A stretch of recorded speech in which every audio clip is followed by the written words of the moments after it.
Welcome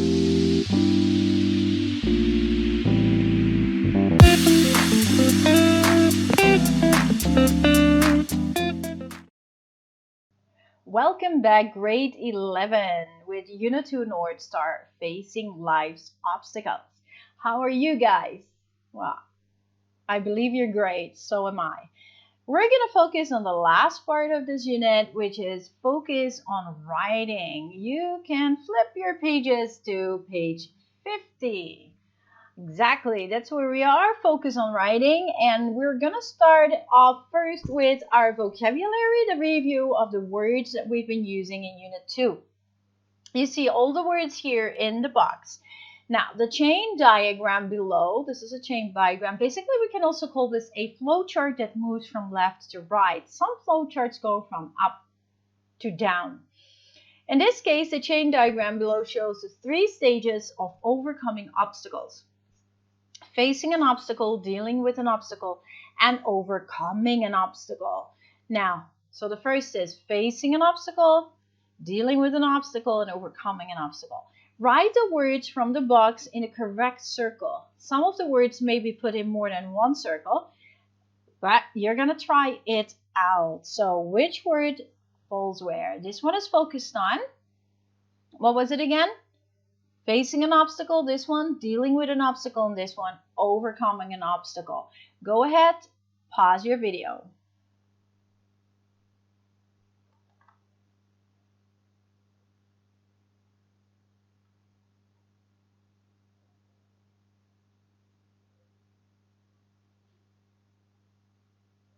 Great, that brings us to the part of expanding. Where we're going to look at the next part. Oh, sorry, here we are, an analogy. What is an analogy? An analogy is a comparison between two words that seem similar or are related in some way. In this exercise, the word pairs are either synonyms or antonyms. For example, in item 1, we have struggle, which is a synonym of fight. In the same way, embarrassment is a synonym of shame. Now, what I want you to do, I want you to see the relationship between the words. You circle the word that best completes each analogy. Then you circle synonym or antonym for each set of words. If you need a dictionary, that's totally fine for you to use. Let's look at number 1 together. Struggle, fight, equals embarrassment. Now, which word is that? So struggle, fight, embarrassment equals with shame. So the analogy here is, as I said just now, which is a comparison between two words that seem similar or related. The analogy here is a struggle and a fight is an analogy to embarrassment and shame. In this case, shame is a synonym to the word embarrassment. Awesome. You're going to answer number 2 until 9. You can pause your video. Awesome. That brings us to the part of creating. Choose one of the situations and on a separate piece of paper, you write a letter using words and phrases from Review and Expand.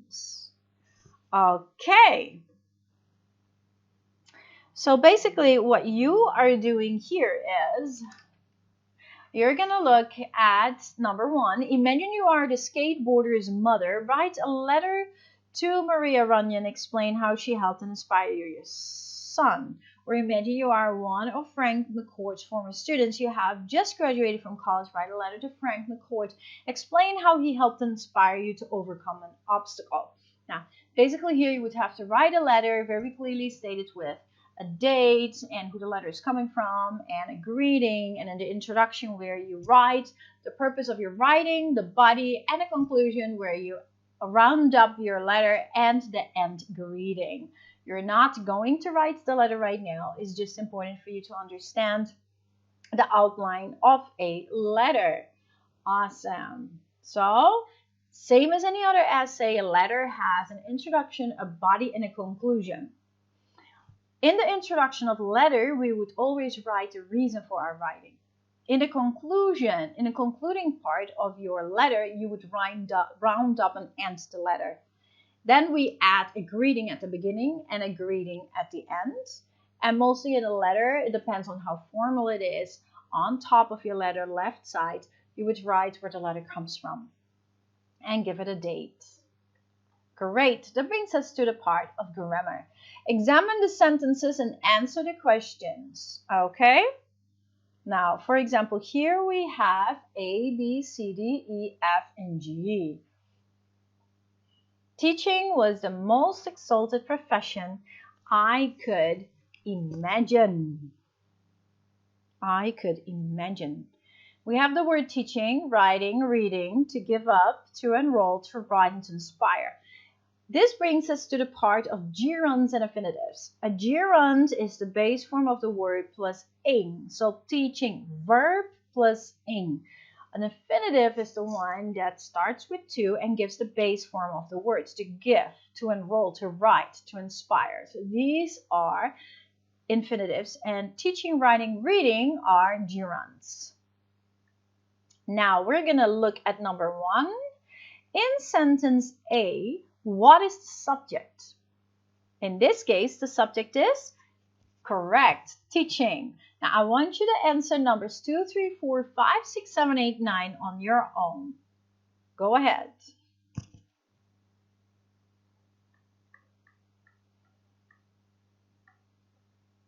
Great job. That brings us to the explanation of gerunds and infinitives. Why not first explanation and then do that?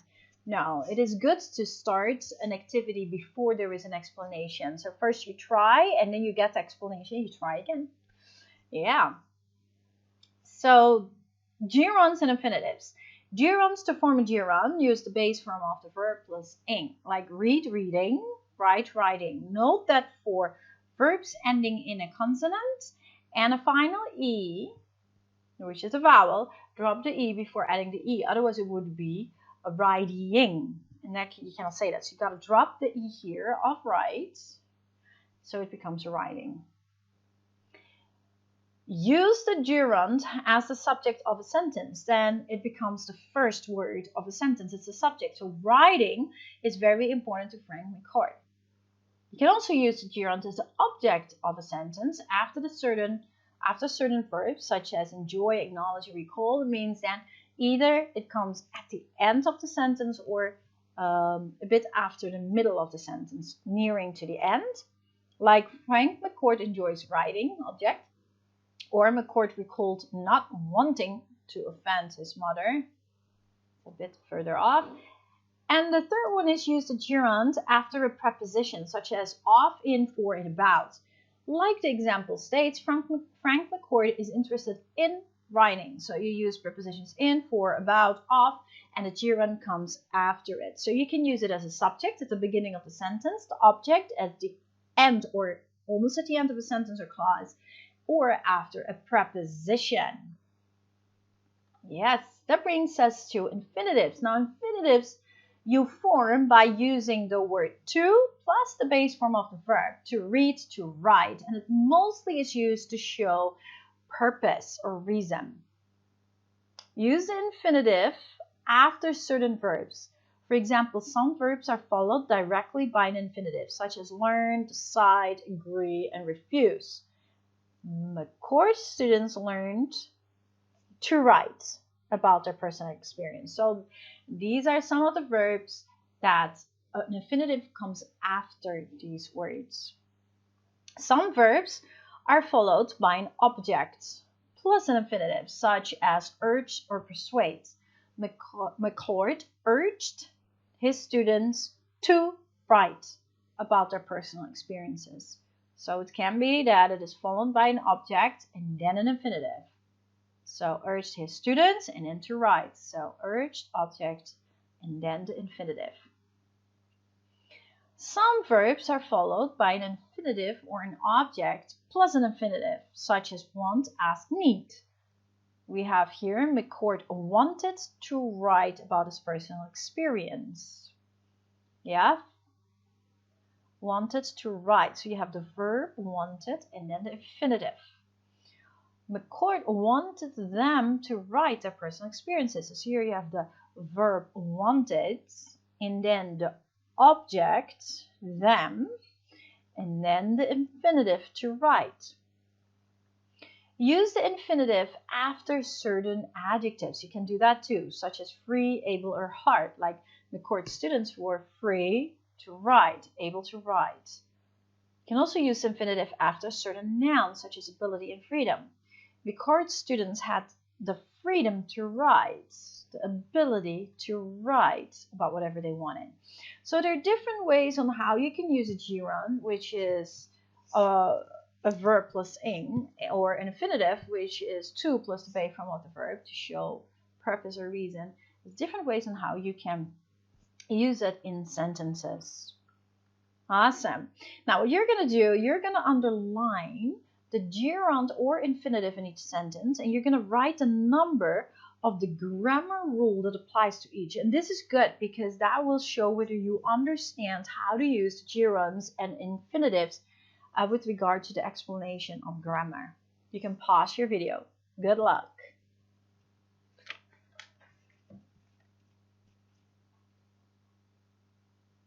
Great, that brings us to the next page, which is page 54. Yeah. Activity 3, read the information about Frank McCord and Marla Runyon. Rewrite each situation using a form of the first verb given and the gerund or infinitive form of the second verb. Let's just look at the example here. We have the first feel free, and then we have write. So the first one, you rewrite the situation using the form of the first verb here. And then this one, the second one can be changed either into a gerund or infinitive. Now let's look at number 1. McCord was worried that his memoirs would embarrass his mother. After she died, he didn't have to worry about this. So after his mother died, so you look at the second sentence, yeah? After his mother died, McCord felt free to write his memoir. Felt free here. It's in the past tense because it's in the past. And then he uses the infinitive to write. After his mother died, McCord felt free to write his memoir. So this is about this sentence. So you rewrite every situation using both here, the verb, and then this one, which will become either the gerund or infinitive. You can pause your video to answer number 2 until 10.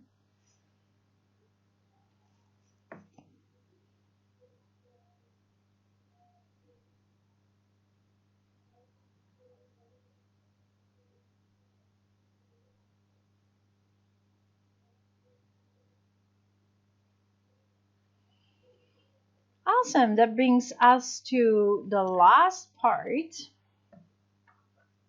which is the final writing task. Yes. Okay, in this unit, what you're going to do, which is your writing project, you are going to write a biographical essay. A biographical essay, that's what you're going to write. And you're going to write about a person who has overcome an obstacle. You're going to write a biographical, essay, a biographical essay about someone who has overcome an obstacle. You're not writing about yourself. If you would write about yourself, it would become an autobiographical, an autobiography. And you're going to write a biography. So you have to write about someone else who overcame an obstacle in life. Yeah? So basically, what you're going to do, your essay has at least 2 body paragraphs. The first thing we're going to do is your pre-writing. In your pre-writing, you're going to brainstorm, okay? You're going to use that part in your journal book. You already have your pre-writing there. You're going to brainstorm on ideas, on who to write about and what to write about, and you gather all these ideas. Now what you can do is you can do it here, like there's an example here. You list the information about the topic or category, yeah, before you begin to write your essay, right? Now, in this case, they use 2 columns as a graphic organizer to brainstorming. You're allowed to use this system. If, for instance, there's not a system you prefer, you can do that too, but you would have to use a graphic organizer to brainstorm. After you have brainstormed and gotten your ideas, you do research.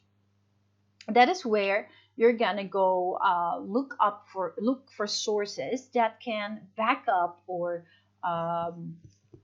give evidence or facts about the things that you came up with, your ideas. So basically brainstorm first to get ideas, then you do research to find sources to back up your ideas, and then you write an outline organizing all your ideas. You're going to look at your outline, whether that makes sense or not, whether you have your peel going, point, explanation, evidence, and linking. And after that, when your outline is good enough, then you're going to write your essay, your first draft. You can ask a student or a teacher or whoever to check your essay, and then you can check it yourself on spelling, punctuation, and so on, and grammar, and then you revise it and you write your final piece, which you will submit. Now here you can look at an example: Obstacles Faced by Frank McCourt and Marla Runyon, and Obstacles Faced by me or someone I know. You could also just do this brainstorming straight away, focused on the topic. So maybe you come up already with a person you want to write about and the obstacles that person faced, and come up with a list of ideas. You can use this system or another one, but it is specified to the topic of your essay, which is you will write about someone else's life, how that person has overcome a challenge or a difficulty or an obstacle in life. Yeah? So we're going to look a little bit at how to write a biographical essay, not a paragraph. Now, a paragraph is a group of sentences that are related and that support a controlling idea. And the controlling idea is the topic sentence. The topic sentence has the sub-main idea, which equals having the subtopic and purpose. And the purpose is what will be discussed in a paragraph about that topic. A biographical paragraph describes a person's life in something, focuses on one particular, and sometimes focuses on one particular aspect. Now, all paragraphs have 3 parts. There's always a topic sentence, the supporting sentences, and the concluding sentence. Now, the topic sentence introduces the main idea and the controlling idea of that particular paragraph. And every paragraph has its own subtopic. Okay, you never continue writing about the same topic in the next paragraph. Now, it's got to finish in that particular paragraph. And that is our idea or opinion about the main idea. So the topic sentence controls what you will write in the rest of the paragraph. All the sentences in the paragraph must relate or describe or illustrate the controlling idea in the topic sentence. So topic sentence equals sub-main idea equals subtopic and purpose. What you write in the body, in that particular body paragraph, must be the development of that topic sentence. Okay? Supporting sentences are the second part of the paragraph, and they include the supporting sentences that give the details or examples that develop your idea about the topic. So your supporting sentences are your main points and details, main points and details, main points and details. Yeah, your main point is your peel, right? Point, explanation, evidence. Point, explanation, evidence. And the concluding sentence would be the L for linking. This is usually the longest part of the paragraph since it discusses and explains the controlling idea, which is the topic sentence. Concluding sentence is the last part of the paragraph. It can do one more of the following. It can summarize the paragraph, offer a solution to the problem, which can also be mentioned. A solution can be a recommendation, and it can restate the topic sentence or offer an opinion. It kind of ends that paragraph, okay? It stops it, and we know that the development of that subtopic is finished right there. Now, you're not going to write a paragraph, you're going to write an essay. So you will have to have this introduction, the body, at least 2 body paragraphs, and a concluding paragraph. Okay, I want you to read this paragraph and answer the questions, okay? We have questions number 1, number 2, 3, and 4. You can pause your video to answer the questions.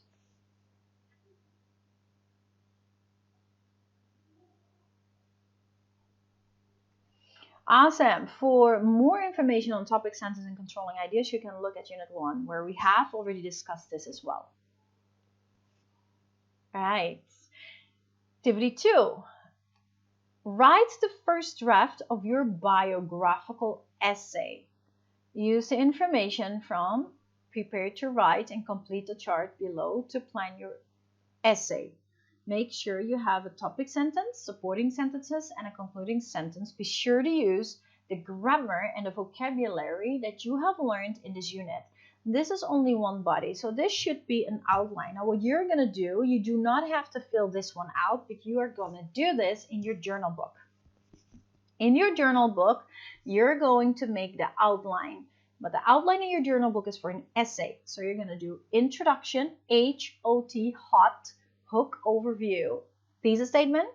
Then you go to the body, which has TS, MP dot dot, MP dot dot. Maybe you want to add MP dot dot, MP dot dot, CS. So TS, topic sentence, MP, main point, dot dot, detail example, and CS, concluding sentence.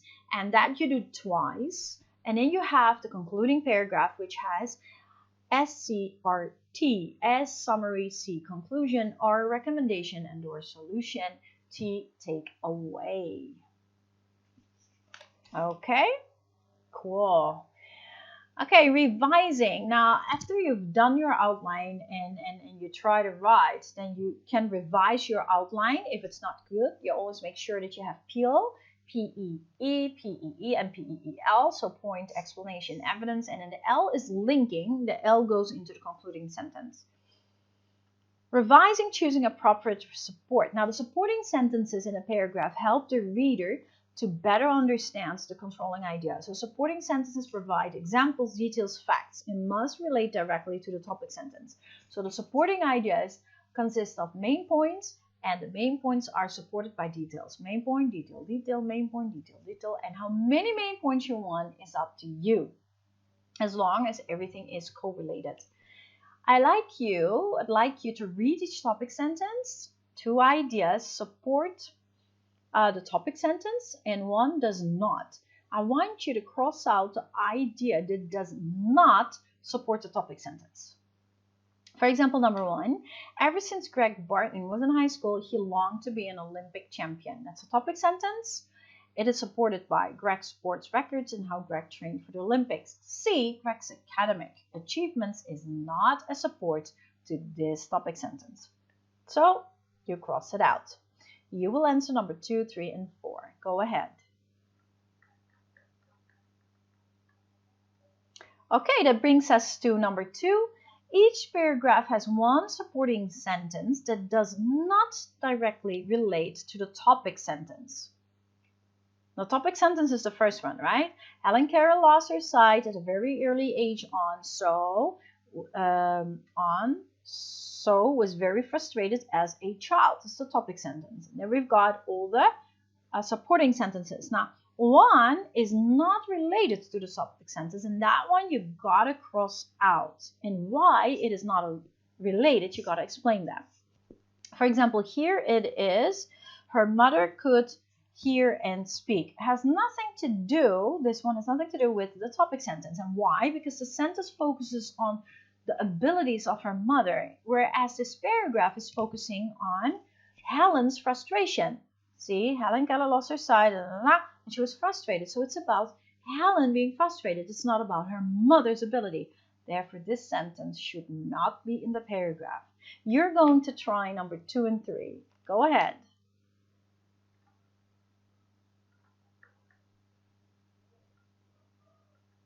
Awesome. Great job. Now, what I'd like you to do is finish your outline. As you finish your outline, you write your first draft of your essay, and I'd like you to look at it and make sure that your introduction, HOT, your body paragraphs, 2 of them, all have a topic sentence, supporting sentences, and a concluding sentence, and you have a clear concluding paragraph, your S, C, your R, and your T. Give clear examples and details in your body that connect with and support the controlling idea, which is the topic sentence. Awesome.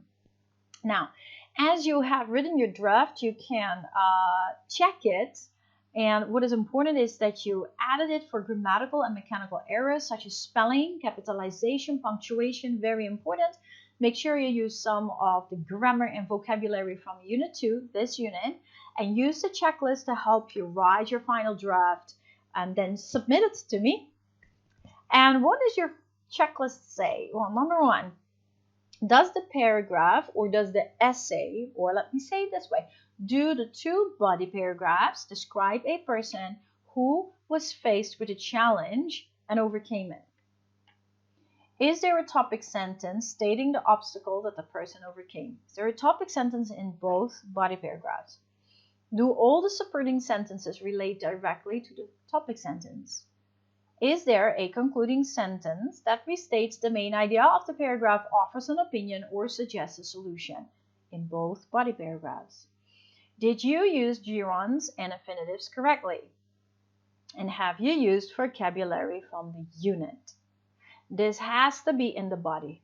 On top of that, did you write a good introductory paragraph with a hook overview and a thesis statement? Did you write a complete, correct concluding paragraph that sums up or concludes your writing, gives a recommendation, and a takeaway? Awesome. Okay, that brings us to the end of this unit. You did a great job. I'm excited to be reading your essays. Yeah. And I believe that will be not such a problem for you. What is important is that you remember to use all the information that you have learned in this unit. Make sure that you use all the grammar and vocabulary that you have learned in this unit, incorporate it into the essay that you will be writing. If you still have questions, you can ask me. I believe that you will do a good job. I will see you again soon. God bless you. Bye-bye.